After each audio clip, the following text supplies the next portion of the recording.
We're running a bioethics intensive course at the Johns Hopkins Berman Institute of Bioethics, and the course is called Social Media and Health, Meeting the Ethical Challenges. So the course will be taught by myself and my colleague Matt DeCamp. My background is in bioethics, health policy and history, and Dr. DeCamp is a practicing physician here at Johns Hopkins. It's hard to walk through a hospital or a clinic or anywhere and not see someone somehow engaging in social media. It's all the classic bioethics questions about freedom and autonomy and privacy and social justice and beneficence, but they've been transferred into this world where doctors aren't the only people dispensing medical information, it's everybody.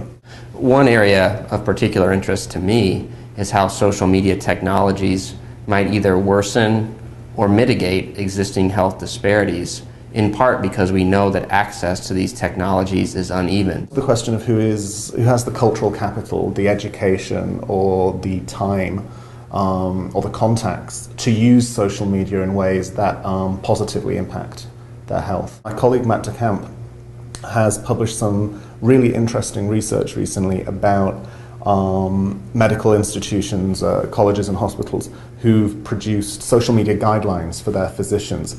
And these are great first steps, but there's still a lot of uncertainty and hesitation about how a physician, who's supposed to be this respectable figure, how does a physician act on Twitter when you've only got 140 characters? So for example, if you look closely at guidelines, you'll find widespread disagreement about whether or to what extent physicians should be able to use social media anonymously.